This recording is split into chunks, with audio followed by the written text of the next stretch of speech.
kita itu bisa jadi generasi emas, tapi bisa jadi juga enggak. Oh, ya. Assalamualaikum warahmatullahi wabarakatuh. Waalaikumsalam warahmatullahi wabarakatuh. Ya, jadi vlog kali ini akan agak sedikit berbeda karena kita kedua kalinya kita bikin podcast dan pertama kalinya sama orang lain. Perkenalkan dulu, Bang. Oke, nama saya Fik Bramasta, admin dari Bramsluk Media, ada di Instagram, ada di YouTube, ada di TikTok. Bisa dicek di @brams.look untuk Instagram, di YouTube Bramsluk Media, dan di TikTok @bramsluk1. Oh. Sebelumnya kayak channel Abang tuh lebih dominan membahas tentang apa sih? Kita itu political channel, jadi kita itu interest sama politik. Walaupun sebenarnya kita tuh punya 4 segmen ya. Satu Politok, ya literally ngomongin politik kalau itu. Kedua ada Brams FC, itu ngomongin bola. Walaupun kita masih pakai kerangka politik. Kemudian ada The Constructor, itu ngomongin soal motorsport, jadi F1, MotoGP, pokoknya semua ajang balapan kita bahas gitu ya. Walaupun kerangkanya juga kerangka politik.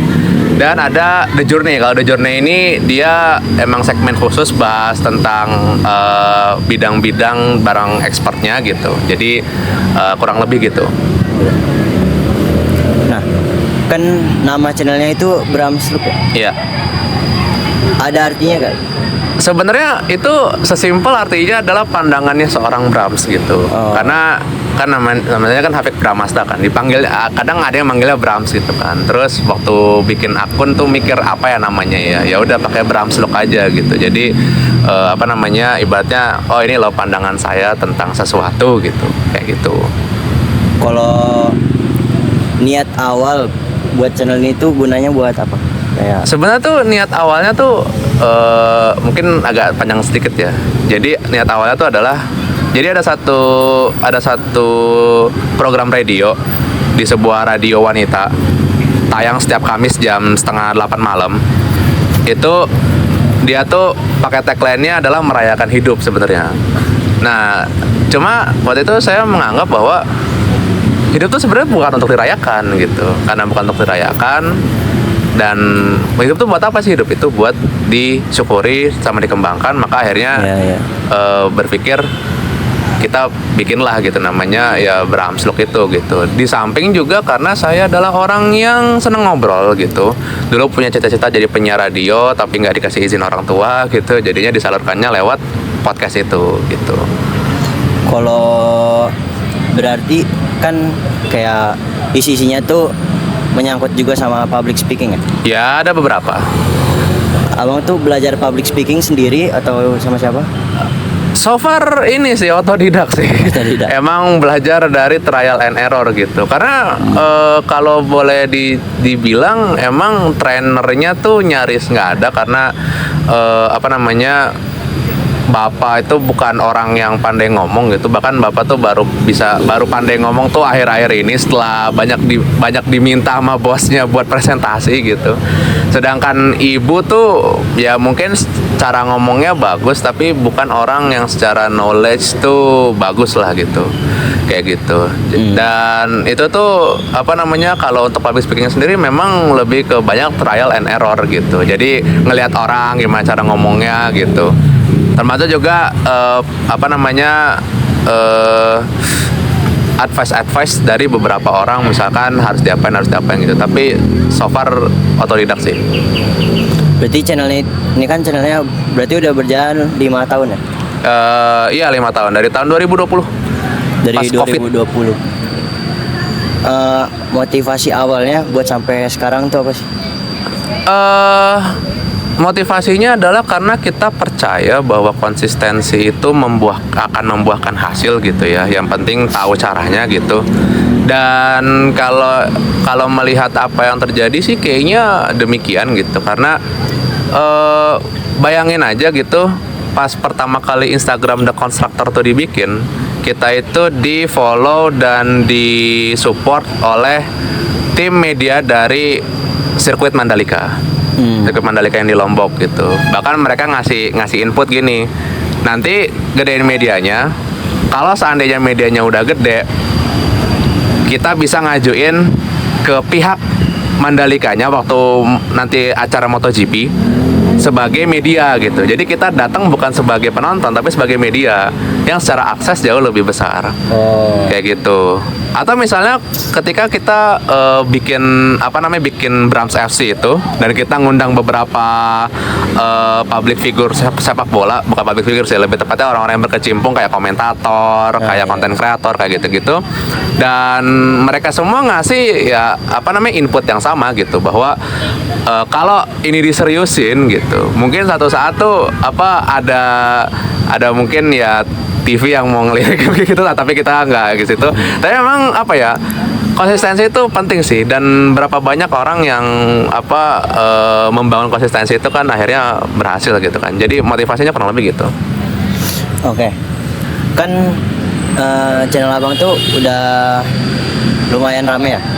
Ya kalau channel sih subscriber baru 116-an, tapi kalau penonton ya mungkin overall 10.000 sekian lah.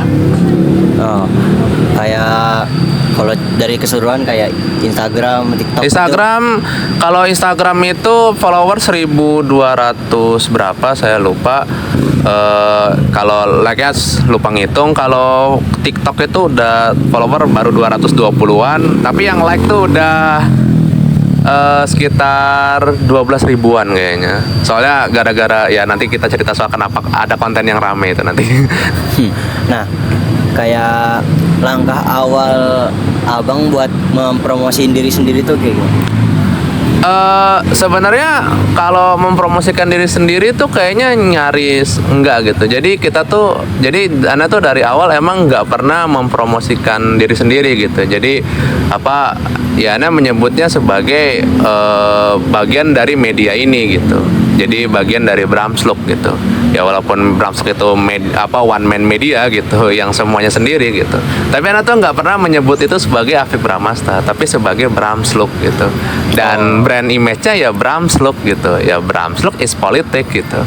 Kayak gitu. Jadi Ana tuh nggak pernah memperkenalkan diri Ana Afik Bramasta, enggak gitu. Tapi memperkenalkan sebagai Bramsluk gitu. Kayak gitu.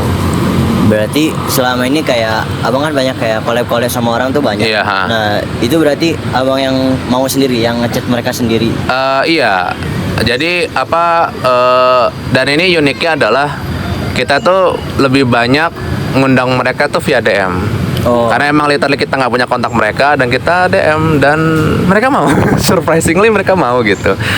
Bahkan ada satu komentator gitu yang lumayan hype juga. Kenapa lumayan hype? Karena dia tuh komentator di banyak olahraga, bola bisa, basket bisa, volley bisa, terus takraw bisa, tinju bisa, bahkan komentator catur juga bisa gitu.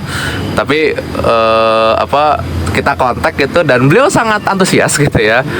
Walaupun beliau ketika kita janjian itu, beliau waktu itu gak bisa lama-lama karena mau ada meeting karena ada satu legend sepak bola, Bastian Schweinsteiger mau ke Indonesia waktu itu dan beliau hostnya, jadi gak bisa lama-lama, kita cuma kasih waktu sejam tapi sangat antusias gitu, kayak gitu. Jadi ya surprising lah, alhamdulillahnya kita diberikan kemudahan untuk kontak-kontak itu karena hanya via DM dan itu merekanya mau gitu. Oke. Ngomong-ngomong soal collab nih, kira-kira Abang udah berapa kali sih collab sama komunitas platform lain gitu? Kalau dari platform lain sih gak kehitung ya, mungkin dari 2020 jadi banyak juga. Dan mungkin kalau Ana bisa ngitung ya, mungkin Ana tuh udah interview orang di platform di Bramsluk itu, entah itu dalam bentuk podcast audio yang ada tayang di Spotify atau yang tayang di YouTube atau yang live di IG, itu mungkin ya mau 200 ada kali ya. udah lama banget soalnya Ana nggak ngitung gitu ya. Jadi rekornya berapa tuh? Ya mungkin 200 ya mungkin hampir 200 lah gitu. Kayak gitu. Karena 5 tahun juga dan 1 tahun tuh mungkin Nana tuh bisa interview sampai mungkin 40-an orang gitu. Karena ada yang satu episode tuh berapa narsum tuh ada kayak gitu-gitu. Atau mungkin gak cuma soal di media Ana ya, Ana kan juga pernah jadi host di beberapa media gitu. Dan itu ya sama gitu. Walaupun pas 3 tahun yang lalu tuh Ana dikasih mandat, 2 apa 3 tahun yang lalu tuh Ana dikasih mandat sama CEO-nya buat bikin buat ngatur satu rubrik politik sendiri, tayang tiap pagi ya habis subuh. Dari itu pokoknya konsep mana yang bikin, asum mana yang ngundang, kayak gitu-gitu. Pokoknya pokoknya semua ada yang ngatur lah gitu. Kalau ditambah plus itu mungkin lebih banyak lagi. Nah, kan kata abang ini kan udah agak hitung kan, Iya. udah collab sama siapa aja. Ada gak satu orang yang bener-bener bisa memotivasi abang dari semua orang yang pernah collab sama abang? Kalau yang bisa motivasi mungkin ini ya, siapa namanya, ada Bang Jerry Arvino yang saya bilang tadi komentator yang bisa segala olahraga itu. Nah itu Bang Jerry itu bilang gini, nggak banyak orang yang mau ngomongin bola dari sudut pandang fans, yang keresahan kita tuh sama adalah bahwa kita tuh sebenarnya tuh punya masalah sama orang-orang ya, kalau kalau di kalangan fans bola nyebutnya kardus lah gitu. Jadi orang-orang yang rese gitu kan. Ya, antum bayangin aja gitu. Tim antum lagi kalah nih. Ya. Lagi kalah terus dikirim meme gitu kan. Dikirim meme. Jadi buat sindiran gitu. Iya, ya bukan sindiran, lebih tepatnya ngecek. Oh. Ngecek gitu. Iya gitu. Ya ya antum bayangin aja jadi misalnya fans Manchester United gitu. Kan kalah mulu nih kan gitu. Ya. Dikirim meme misalnya passing nggak nyampe lah, tendangan nembak burung lah, atau atau misalkan blunder backnya lah, atau blunder kipernya lah, kayak gitu-gitu. Nah, terus antum mengalami itu setiap minggu coba. Itu gimana nggak bete gitu kan. Nah, tapi di samping itu beliau tuh motivasi bahwa satu, kita punya keresahan yang sama, dan yang kedua adalah anak muda yang konsisten bikin konten tuh nggak banyak gitu. Dan dan beliau tuh sangat mensupport anak-anak muda itu gitu, karena beliau percaya bahwa karena kita ini katanya mau jadi generasi emas gitu kan, maka kan harus ada yang bisa dieksplor kan gitu. Nah, salah satu dieksplor adalah yaitu bikin konten gitu, terutama diskusi-diskusi sehat gitu, karena kita tuh sudah jarang sekali nemu diskusi sehat. Kita berpendapat sendiri, dibilangnya wah kamu begini ya, wah kamu begini ya, kayak gitu. Dan so far kita tuh ini sih ketemu orang-orang kayak gitu. Sama satu lagi, sebenarnya ini motivasi dalam tanda petik kebalik gitu. Ada namanya Menteri Kegelapan, namanya Bung Rin gitu. Nah, jadi Bung Rin itu memberikan kita sebuah point of view bahwa kita tuh mau keadaan senegatif apapun, kita tetap harus berpikir positif gitu. Karena bisa jadi kita itu bisa jadi generasi emas, tapi bisa jadi juga enggak gitu. Itu kan sama kayak gacha gitu kan. Kalau gacha itu kan dari gacha itu kan potensinya kan kalau menurut statistik itu kan sekitar 0,5% kan, 1/200. Tapi kalau antum nggak milih, nggak ada chance-nya. Jadi daripada antum nggak dapat chance-nya, lebih baik milih gitu. Kayak gitu ya, mungkin itu sedikit intermezzo lah gitu. Oh, berarti tentang collab yang sama Bang Jerry, Bang Rin itu membahasnya tentang apa? Waktu itu kita bahas tentang fans yang loyal gitu. Jadi kan sekarang itu kan ada fenomena di mana kalau timnya lagi kalah itu pindah fans, cari yang menang-menang aja gitu. Karbit, ada yang sebut karbit, atau mungkin bahasa kerennya glory hunter lah gitu, kayak gitu. Nah, beliau tuh sebenarnya bukan orang yang nyalahin glory hunter, bukan. Beliau tuh justru bilang bahwa semua orang tuh glory hunter. Semua orang itu pengen nyari kemenangan gitu, kayak gitu. Dan dan itu wajar-wajar aja gitu. Dan kalau misalkan ada orang yang ngefans sesuatu terus dia berisik gitu, ya wajar. Kenapa? Karena timnya lagi jago gitu. Coba kalau timnya lagi kalah, diem kayak gitu. Jadi kayak begitu sebenarnya nggak usah dipusingin gitu, karena itu tuh bagian dari siklus kehidupan gitu, kayak gitu. Dan kita tuh juga membahas bahwa orang itu kalau mengerti tentang apa yang terjadi gitu, how do things works gitu, bagaimana sesuatu itu terjadi, maka dia tuh tidak akan menyimpulkan sesuatu sembarangan gitu. Kayak contoh misalnya ketika ada tren di mana suruh pelatih out gitu. Misalkan oh ini timnya kalah mulu, suruh pelatihnya out gitu. Suruh pelatihnya dipecat gitu. Nah, kalau kita itu tahu kenapa gitu, maka kita bisa nyimpulin apakah emang benar-benar salah pelatih atau ada yang salah sama entah itu pemainnya, apa belinya gitu, atau mungkin mentalnya gitu. Jadi dengan mempelajari sesuatu lebih dalam, kita tidak akan gampang untuk menyimpulkan secara pendek.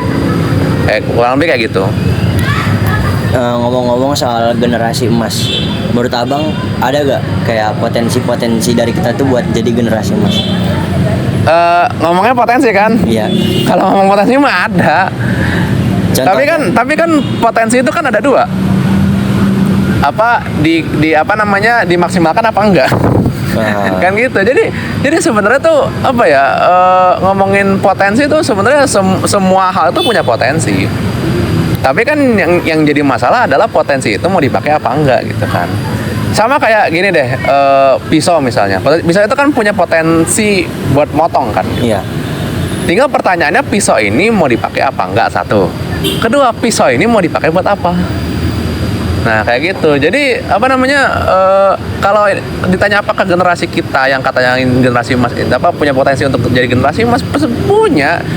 Dan itu tuh nggak sembarang ngomong, itu beneran ada gitu. Lihat aja kayak misalnya, ini mungkin sedikit gambaran ya. Kayak misalkan Clash of Champions yang season 2 ini gitu. Kalau ngeliat peserta-peserta siapa aja itu kan nggak main-main dong gitu kan. Jadi sebenarnya peluang itu ada banget. Tapi pertanyaannya peluang ini mau dimaksimalkan apa enggak gitu. Nah cara maksimalnya gimana? Nah nanti. Kan walaupun ada kayak kalimat 2045 Indonesia Emas kan, Indonesia Emas 2045, tapi masih banyak juga hashtag kayak Indonesia Gelap gitu. Dan Indonesia Gelap itu kayak kecemasan rakyat sama masa depan Indonesia kan? Iya. Pak, ya pandangan abang tentang hashtag itu gimana? Sebenarnya kalau menurut Anda pribadi ya, ketika kemudian ini mungkin ada beberapa kaitan sama beberapa isu lain gitu. Tapi pada akhirnya ketika kemudian trust itu tidak didapatkan oleh sebuah kepemimpinan, maka sebenarnya kepemimpinan itu sudah gagal sebenarnya gitu. Kalau bos tidak mendapatkan kepercayaan dari anak buah untuk memimpin sebuah kelompok, maka sebenarnya bos itu sudah gagal sebenarnya. Kayak gitu. Jadi trust issue itu adalah indikasi bahwa sebuah kepemimpinan atau sekelompok orang yang memimpin sesuatu itu gagal gitu. Nah gagalnya karena apa? Mungkin banyak faktor lah gitu. Tapi yang jelas adalah bahwa kepercayaan itu bisa dilihat dari salah satunya adalah komitmen masyarakat untuk taat sama pemerintah apapun keadaannya. Nah, tapi kan sekarang kan keadaan sekarang kan justru kan pemerintah mereka kan malah tambah ngeyel gitu kan. Ya gitu. Bukan karena rakyatnya juga gitu. Ya mungkin ada bagian dari rakyat, tetapi pada intinya adalah masyarakat tuh udah nggak percaya gitu. Sudah nggak percaya, bukan soal figur ya. Maksudnya bukan ngomongin soal Prabowo exit atau Jokowi exit, no. But the whole of government is sucks. Gitu, ini udah rusak gitu. Udah rusak dan mereka merasa bahwa sudah tidak ada yang bisa diharapkan lagi gitu. Kayak gini deh gitu. Antum kalau misalkan ngelihatnya ada mobil butut nih gitu. Mobil butut terus suara mesinnya kasar banget. Terus koplingnya nge-lag gitu. Nah, kira-kira kalau antum mau ke mana misalnya Gunung Walat misalnya, nanti pas pesantren wisuda misalnya, coba antum berharap apa sama mobil kayak gitu? Ya mau ke tengah jalan mending lah gitu. Atau mau ke pas tanjakan terus antum turun habis itu kecelakaan. Nah kayak gitu. Jadi sebenarnya tuh kita tuh bukan meramal, tapi kan sesuatu itu kan bisa dianalisis kan. Kalau di manajemen itu kan namanya analisis SWOT kan gitu. Peluang, tantangan, kemudian positif, negatif kan gitu. Nah, analisis SWOT-nya masyarakat tuh mengatakan bahwa ya secara peluang tuh kita mungkin ada, tapi tantangan kita adalah ya the government-nya gitu loh. Kayak gitu. Karena apa namanya, kalau yang pernah Ana omongin sama Kak Fatih Alif gitu adalah bahwa sebenarnya tuh dua, antara mereka nggak ngerti caranya pemerintah itu atau emang nggak mau. Kayak gitu ya. Misalkan kayak contoh, misalnya apa namanya, pemerintah ada satu, bukan menteri, sekarang udah bukan menteri lagi, itu tapi dia pembantu presiden lah gitu, ngomong gini bukan Indonesia yang gelap, kau yang gelap gitu kan, kayak gitu. Iya. Atau misalkan bapak presiden sendiri yang ngomong, saya bangun tidur Indonesia terang gitu, walaupun tuh mendikasikan kayaknya beliau nggak sholat subuh gitu kan. Ya. Nah, tapi itu jokes gitu. Tapi maksudnya apa ya, kalau kita lihat kayaknya tuh tidak ada inisiasi dari pemerintah untuk making something, atau pemerintah punya inisiasi itu tapi sebenarnya pemerintah nggak ngerti bahwa masalahnya bukan itu. Kayak gitu. Kayak misalnya gini deh, MBG, makan bergizi gratis gitu. Nah, sebenarnya apa sih awal ruh dari MBG itu adalah mencegah stunting. Sekarang pertanyaannya, mencegah stunting itu caranya gimana? Mencegah stunting itu caranya adalah dengan ngasih nutrisi terbaik ke ibu hamil. Jadi stunting itu dicegahnya bukan pas dia udah gede, itu bodo amat. Dan itu yang ngomong dokter anak semua, antum tanya semua dokter anak di Indonesia, semuanya jawabannya semua rata-rata sama. Gitu. Dan orang-orang yang expert ini juga geleng-geleng kepala, kok bisa ada orang kepikiran mencegah stunting itu pas dianya udah gede gitu, yang berarti sudah masuk proses pertumbuhan, bukan pas masih default gitu. Kan kalau bayi kan masih default kan, kalau masih dikandungan kan masih default kan gitu.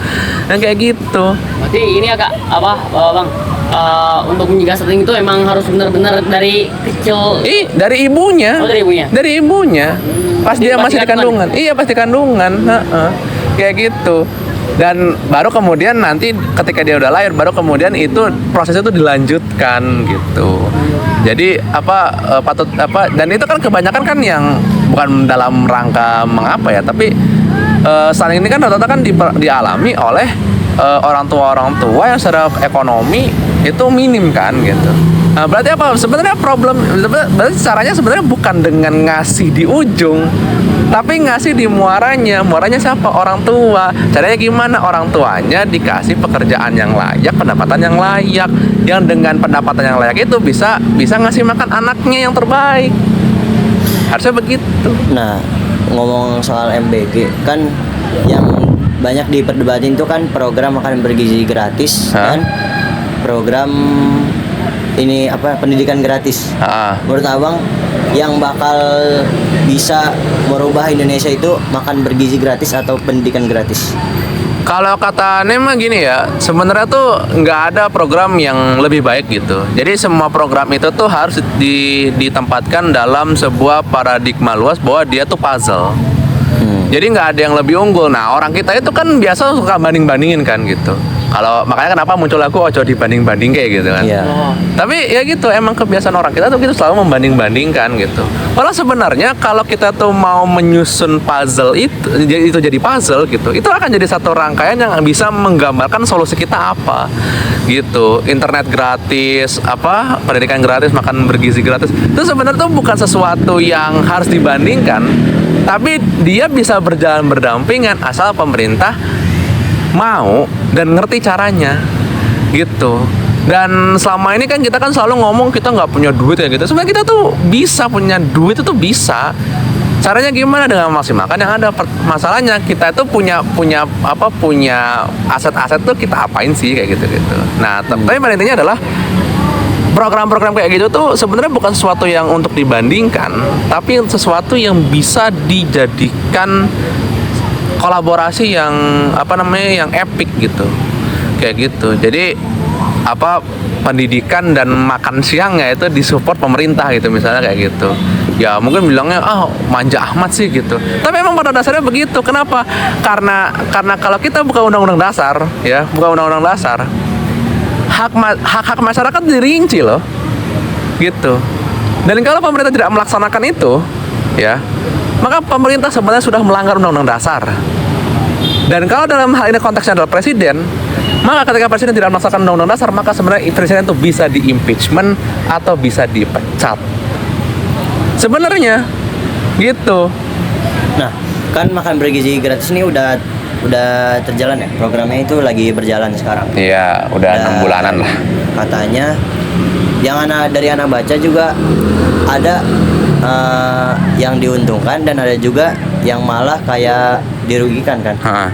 Nah, tapi balik lagi, karena makan bergizi gratis itu gak cuma dibagikan ke orang-orang yang gak mampu gitu. Ha. Malah orang yang mampu beli makanan juga Dapat. Nah, jadi permasalahan ini kan berarti permasalahan stunting di Indonesia itu bukan soal tentang ekonomi kan, Iya. tapi pola asuh pola asuh orang tua. Iya. Jadi menurut abang yang harus diperbaiki itu gizinya atau pola asuhnya yang lebih dulu? Sebenarnya tuh kalau soal pro kontra MBG itu sebenarnya gini. MBG itu karena sudah terlanjur jadi janji politik, maka kan pemerintah yang sekarang kan mau tidak mau kan harus mewujudkannya kan gitu. Karena itu adalah janji politiknya dia. Dan itu yang digembor-gemborkan kan gitu. Ibaratnya itu kayak highlight programnya lah gitu. Yang dimana kalau ini program kagak jadi gagal lah ibaratnya gitu. Nah, tapi kan program ini kan terlalu singkat risetnya gitu kan. Terlalu singkat dan ini tuh terlalu mengedepankan ego politik gitu. Jadi supaya kelihatan bahwa pemerintah tuh berhasil kayak gitu-gitu. Malah sebenarnya tuh pemerintah berhasil tuh bukan dengan melaksanakan program, tapi bagaimana caranya program yang ada itu bisa punya dampak positif terhadap masyarakat. Plus menjadi problem solver. Gitu. Jadi bukan dengan memunculkan masalah baru. Nah, MBG itu kurang lebih kayak gitu. Jadi dia itulah janji politik dan dia memunculkan masalah lain lagi apa? Kok yang dapat anak-anak yang dalam tanda petik mampu gitu. Yang padahal sebenarnya kalau pemerintah tuh punya otak yang lebih komprehensif, mereka tuh nggak perlu ngasih langsung ke anak, cukup dikasih ke orang tuanya aja. Ya. Tapi tidak dalam bentuk uang ya. Tapi dalam bentuk memberikan pekerjaan yang layak gitu. Dan itu akan jauh lebih akan jauh lebih efektif gitu. Kenapa? Karena dengan penghasilan yang bagus gitu. Maka itu juga akan berdampak dengan berputarnya ekonomi. Karena apa? Karena dengan uang yang dia dapat dari penghasilan itu, dia akan beli barang-barang yang dengan dia beli barang-barang itu adalah barang terbeli gitu. Akhirnya ekonomi muter gitu. Jadi sebenarnya paradigmanya tuh begitu sebenarnya. Cuma kan pemerintah kan nggak kesana mikirnya gitu kan. Kayak gitu. Ya, aneh nggak tahu sebenarnya apa sih pikiran pemerintah, tapi ya gimana gitu. Sama ada yang bilang kalau lebih baik kan ini kan makan MBG itu cuma makan siang doang kan, tapi dibagikan merata ke maupun yang dari ekonominya rendah ataupun udah tinggi kan. Nah, ada juga yang ngomong lebih baik makan pagi, siang, sama malam, tapi dibaginya ke orang-orang yang membutuhkan aja. Kayak orang yang ekonominya sudah tercukupi, itu gak perlu dibagiin juga. Ini menurut abang gimana? Gini, kalau anak tuh mandangnya gini ya. Pemerintah itu sebagai sebuah institusi politik, dia itu kan harusnya melakukan sesuatu yang lebih paradigmatif, sesuatu yang lebih menyeluruh, gitu. Jadi sebenarnya pemerintah turun langsung ke masyarakat sebenarnya tuh perlu nggak perlu gitu. Perlu ketika memang sudah pada kadarnya masyarakat tuh udah nggak mampu. Tapi tidak perlu ketika itu masih bisa dikondisikan dalam level masyarakatnya sendiri. Contoh misalnya, ngomongin soal ekonomi nih, ngomongin soal orang susah gitu. Nah, kalau kita mau berpikir lebih jauh ya, sebenarnya tuh pemerintah itu ngomongin orang susah sebenarnya nggak perlu susah-susah. Cukup apa? Cukup buka peluang ekonomi itu sebesar-besarnya dengan tadi pekerjaan yang layak tadi gitu. Ya, atau kemudian bisa ditambah melalui misalnya penanaman skill kayak gitu. Jadi dikasih skill yang bisa dipakai buat kerja kayak gitu. Dan dikasih peluang bisnisnya juga, kemudian dikasih pasarnya juga gimana gitu. dan pemerintah memastikan bahwa ekonomi itu stabil gitu, nggak ada gejolak harga, nggak ada kayak gitu-gitulah gitu. Nah, ketika kemudian semua itu sudah berjalan, maka pemerintah tuh cukup mengurus apa yang nggak bisa diurus lewat mekanisme tadi. Contohnya apa? Contohnya orang yang disabilitas yang dia tuh nggak punya siapa-siapa, yang dia tuh nggak bisa nyari nafkah sendiri gitu, maka itu yang disantuni negara. Atau orang yang udah tua renta, yang penyakitan, yang mungkin misalnya udah stroke atau apa, yang dia udah nggak punya keluarga lain-lain yang dia butuh diurus, nah itu diurus negara kayak gitu-gitu. Walaupun sebenarnya Islam tuh punya mekanisme menarik gitu. Jadi orang susah itu sebenarnya langkah-langkah pencegahannya itu bukan sama negara, tapi lewat siapa coba? Ya, Pak. Tetangga. Gitu. Jadi langkah antisipatif pertama orang miskin itu sebenarnya tetangga. Gitu. Dan beberapa banyak hadis yang ngomong kan soal tetangga itu. Kayak gitu. Jadi sebenarnya tuh di samping juga kemudian kita perlu kemudian memberikan sebuah program yang komprehensif, juga partisipasi masyarakatnya juga dilibatkan. Jadi Gitu. bukan pemerintah doang. Bukan pemerintah doang gitu. Ya, karena apa? Karena supaya terjadi kesinambungan antara program pemerintah dengan partisipasi masyarakat gitu. Karena percuma disuruh A tapi males, percuma disuruh B tapi nggak mau kayak gitu. Nah, maka partisipasi aktif itu perlu dilibatkan gitu. Padahal ketika kemudian oleh negara sudah tidak mampu lagi, ketika kemudian level individu atau level masyarakat sudah tidak mampu lagi, maka disitulah negara berperan gitu. Nah, sekarang tuh kan di Indonesia ini banyak kayak apa ya, yang ekonomi rendah itu kadang dari kalangan petani-petani gitu kan. Sedangkan di Indonesia ini kayak banyak buah-buah kayak kopi gitu misalnya. Iya. Kopi itu yang kopi asalnya dari Indonesia itu banyak dipakai di brand-brand yang udah terkenal. Iya. Nah, tapi kenapa petani-petani kopi ini masih aja ekonominya rendah gitu? Sedangkan kopi-kopi di Indonesia ini banyak yang menjadi apa ya? Kayak Komoditi andalan lah. Ya, kayak andalannya suatu brand yang udah terkenal gitu. Nah, ini kan menyangkut sama keadilan sosial juga kan? Iya. Nah, menurut abang itu kayak gimana? Sebenarnya tuh kalau soal yang begitu tuh ya kan kalau dalam Islam itu kan adalah kita itu kan harus ngerti harga pasar kan gitu. Karena dengan ngerti harga pasar kita nggak akan dibodoh-bodohi. Itu perintah Rasul loh itu. Jadi kalau kamu berdagang, kamu tuh harus ngerti berdagang itu apa, caranya gimana gitu. Nah, dengan kamu ngerti itu, maka kamu tuh nggak akan ceritanya tuh dibodoh-bodohin sama itu model-model tengkulak gitu. Nah, masalahnya adalah petani-petani ini gitu, mereka itu selain supportnya rendah gitu, juga adalah mereka tidak dibekali dengan apa yang disebut sebagai knowledge gitu, pemahaman soal harga kopi sekarang di pasar lagi berapa kayak gitu. Mereka kan cuma nanam aja gitu kan. Yang akhirnya apa? Yang akhirnya sama calonya gitu, sama calonya pas mengambil biji-biji kopi ini ya dihargain murah gitu. Rendah gitu kan, kayak gitu. Yang akhirnya apa? Yang akhirnya panen terus tapi nggak kaya gitu kan. Kayak gitu.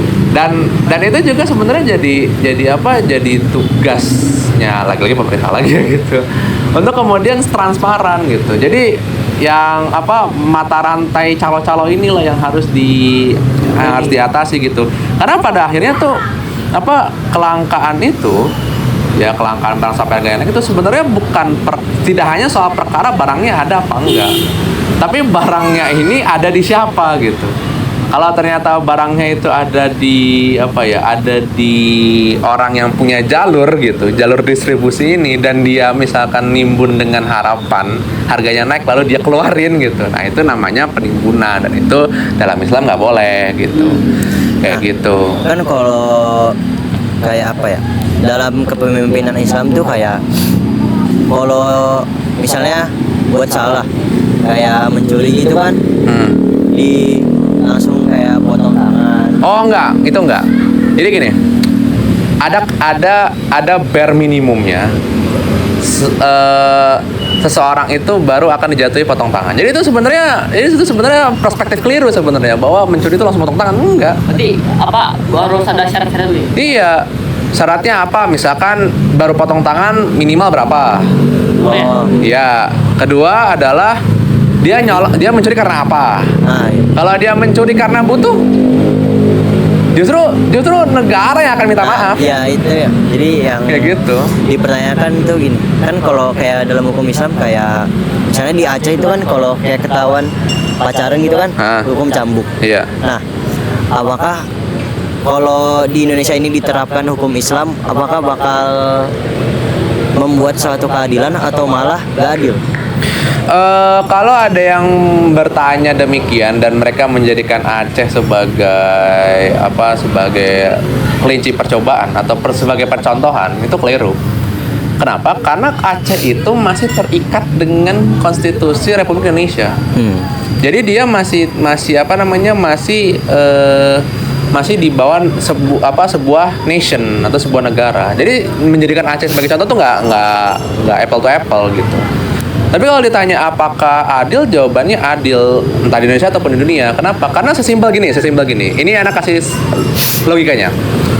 Tahu HP? Ya. Nah, HP. Kalau Anda beli HP, di boxnya itu selain HP ada apa lagi? Kayak Charger. buat Charger. Terus apa lagi? alat buat Ya. oke. Buat ini SIM injektor. Sama Ya. apa lagi? Sama paling Nah, Ya. good. Buku panduan. Nah, saya bertanya, yang bikin buku panduannya itu, yang bikin HP-nya atau HP-nya? Jangan bikin HP. Ya, iya. Jadi produsen HP bikin buku panduan di HP itu supaya ngasih tahu ini HP cara pakainya gimana, terus kalau ada apa-apa harus ngapain dan harus kemana gitu. Nah, sama juga ketika Islam itu dibikin itu, ya Islam yang Islam itu yang menurunkan siapa? Allah Subhanahu wa taala. Dan yang menciptakan manusia siapa? Allah Subhanahu wa taala. Jadi Allah menciptakan manusia beserta aturan itu sama dengan produsen HP bikin HP plus buku manual. Nah, Jadi tapi itu yang make sense. Juga pernah dengar kayak Apa tuh? kalau di Arab itu kan kayak makanya kepemimpinan Islam kan. Terus? Dalam kepemimpinan Islam itu kayak air, listrik, kebutuhan pokok tuh kayak itu dikasih gratis. Jadi kita tuh kerja cuma untuk makan. Nah, sedangkan di Indonesia ini kayak semuanya tuh harus bayar. Jadi Maka polisi juga bayar gitu. ya, jadi ada kemungkinan untuk orang-orang tuh mencuri karena rendahnya ekonomi. Iya. Nah, makanya itu ada yang bilang kayak jadi satu alasan kalau hukum Islam tuh nggak adil kalau diterapin di Indonesia, karena kayak kalau kita Betul. melakukan kesalahan kan Tapi gini. Tapi anggapan itu berangkat ketika mereka cuma ngelihat soal sanksinya. Padahal sebenarnya di balik sanksi itu ada beragam step yang harus dilalui untuk sampai pada sanksi itu. iya. Kayak Dan gitu. Justru di sisi lain malah kalau kita pakai sistem di Indonesia ini yang apa ya? Malah kita yang dirugiin, kayak orang mencuri di penjara. Iya. Padahal kayak di penjara itu gak akan mengurangi hisap kita kan nanti di akhirat. Iya. Nah, jadi malahan kayak ya kita tuh sistemnya udah salah. Kayak masa Iya. di dunia udah sengsara, di akhirat Sengsara lagi. Bahkan lebih sengsara. Iya. Ya gini ya, orang tuh kan takut ngelihat sanksi kita, padahal sebenarnya kalau dia mau pelajari ya. Makanya ada tuh curiga orang-orang yang ngomong begitu tuh adalah orang-orang yang mereka tuh tidak mempelajari itu secara utuh, tapi cuma ngelihat Secara kafal. iya, atau kemudian mereka tuh cuma ngelihat narasi-narasi yang dibikin orang tanpa kemudian dia cross check atau dia riset gitu, kayak gitu. Nah, yang kayak gitu-gitu lah. Makanya kenapa pemahaman yang setengah-setengah itu menimbulkan kesimpulan yang setengah-setengah juga gitu. Kayak gitu. Kak, tukang bengkel kalau nggak bongkar motornya untuk cari tahu apa masalahnya, bisa-bisa apa? Yang rusak mesinnya tapi yang diganti malah oli atau ganti bannya gitu, atau ganti shocknya gitu. Padahal yang masalah bukan itunya, yang masalah mesin, tapi mereka nggak bongkar. Kayak gitu-gitu. Nah, harus tahu gitu. iya, ya kayak gitu. Nah, itu juga sama. Jadi sebenarnya tuh bukan soal apakah Islam tuh adil nggak. Islam tuh adil, dan dia itu untuk menuju menuju sanksi-sanksi tadi ya, kayak potong tangan, cambuk kayak gitu. Itu tuh stepnya panjang banget gitu. Harus melewati banyak persidangan. Iya, sampai kemudian dikatakan layak. Misalnya kayak potong tangan tadi gitu. Kalau kemudian kalau kemudian negara tidak menjamin kehidupan masyarakat, dan sebenarnya itu mau koreksi, sebenarnya bukan kebutuhan pokok itu dikasih, bukan, tapi fasilitas yang sifatnya publik. Contohnya kesehatan, pendidikan, keamanan, kayak gitu. Itu hal yang sifatnya publik gitu. Kalau hal yang sifatnya private tuh urusannya private gitu. Dan Tapi di Indonesia ini juga kalau soal kesehatan kan kayak banyak yang lagi viral tuh, kayak ternyata tanggal merah tuh kita nggak boleh sakit, soalnya dokternya nggak ada. emang kalau Ana sih agak sedikit dalam tanda beruntung gitu ya, karena Biana kerja di BUMN gitu. Jadi kalau sakit tuh masih, misalnya Ana kayak waktu itu Ana pernah tipes kalau nggak salah waktu itu. Tipes pas lagi COVID. Coba itu ujian 2 itu. Udah tipes COVID. Itu alhamdulillah sih dokternya lumayan satu-satu lah gitu. Kayak gitu. Tapi itu memang nggak berlaku kalau yang pakai BPJS gitu. Kayak gitu. Ada pertanyaan?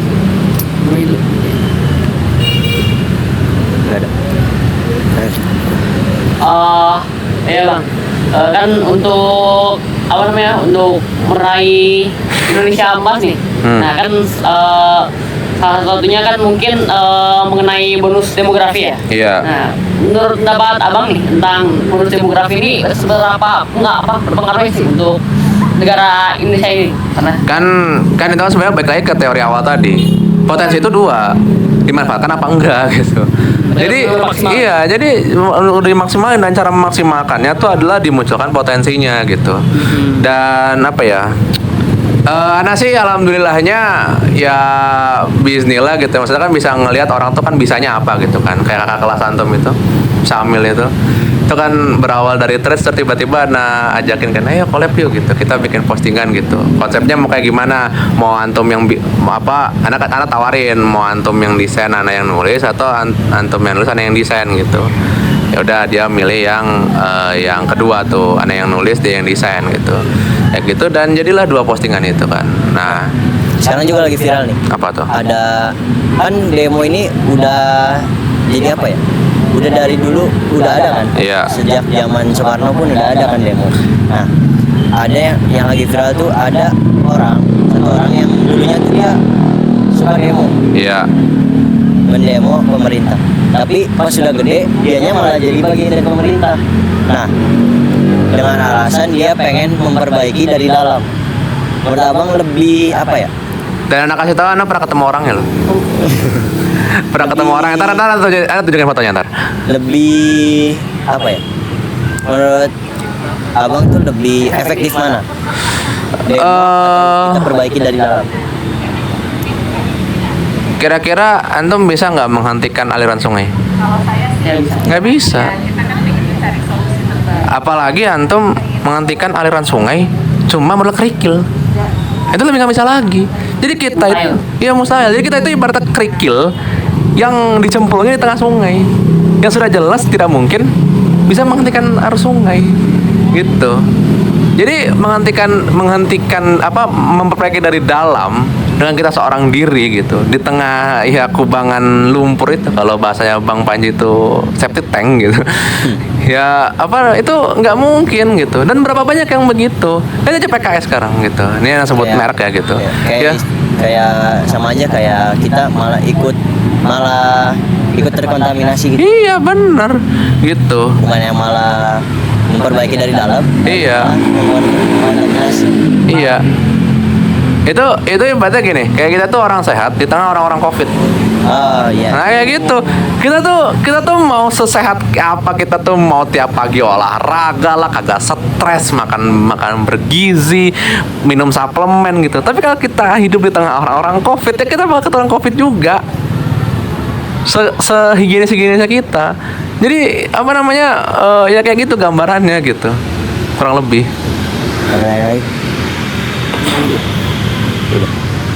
Oh ya, dan BTW soal orang yang tadi yang memperbaiki dari dalam tadi tuh, Ana pernah ketemu di kantor Tempo, lantai 3. Waktu itu beliau itu adalah salah satu inisiator dari sebuah gerakan anak muda yang yang tujuannya adalah untuk mengkampanyekan pengendalian tembakau. Ya, rokok gitu-gitulah gitu. Nah, yang pas anak ketemu itu, anak selfie dan itu baru ingat ternyata orang itu adalah orang yang pas anak ambil foto itu 5 tahun lalu dia adalah yang ngacungin kartu kuning ke Presiden Jokowi gitu. Dan pas anak foto itu, tahu nggak beliau posisinya waktu itu ngapain? Beliau itu nyalek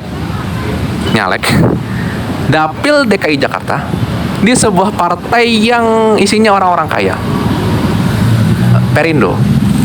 Nah, kayak gitu. Dan alhamdulillah beliau nggak kepilih.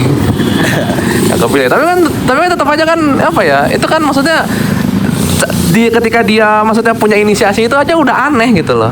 Maksudnya ngapain dia tuh begayaan ngacungin ngacungin kartu kuning waktu itu, dan dia waktu itu ketua BEM UI loh. Kayak gitu.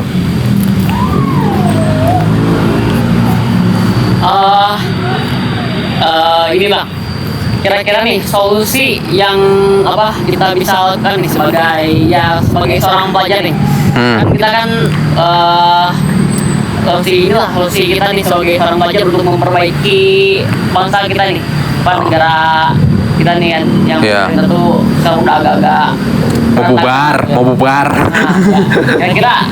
Kira-kira apa sih usaha yang bisa kita lakukan untuk bisa memperbaiki? Satu, belajar, karena semangat doang nggak cukup.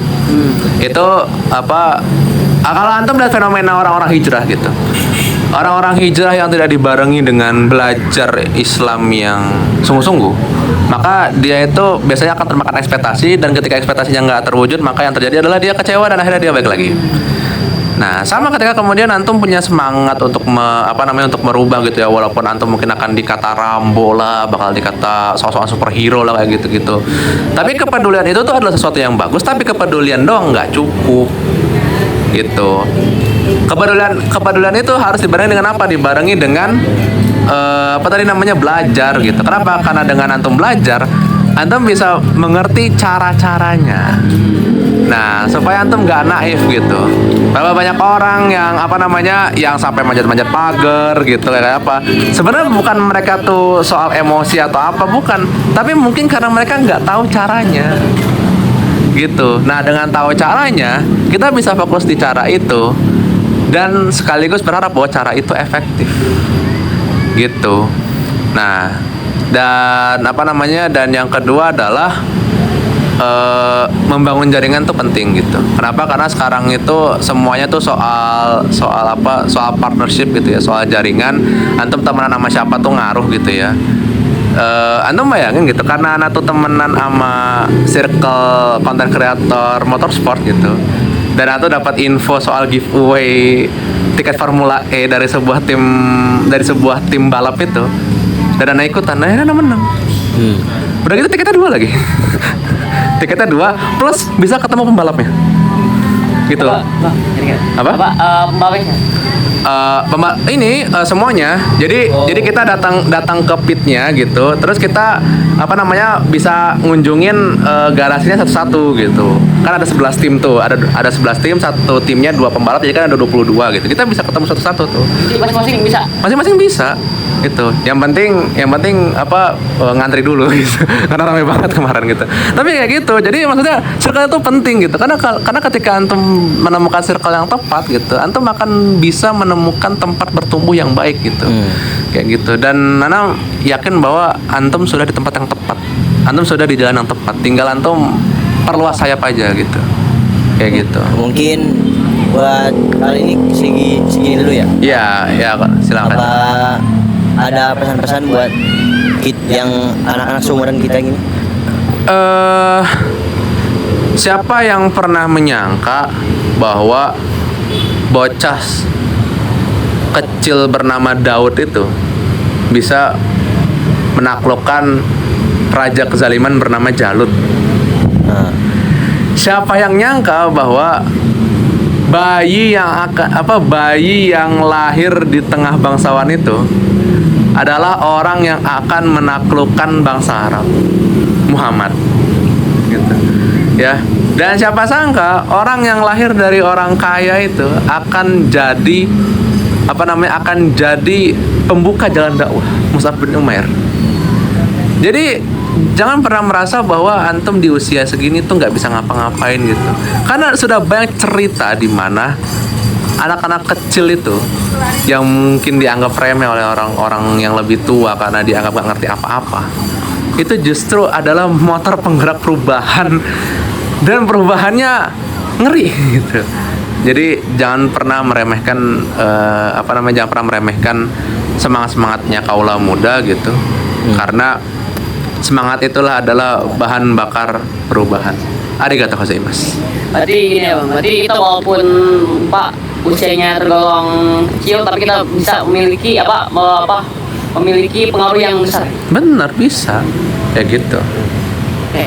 Mungkin sekian dulu Bang Ya. untuk podcast kita kali ini. Siap. Kita akan lanjutkan di waktu selanjutnya. Assalamualaikum warahmatullahi wabarakatuh. Waalaikumsalam.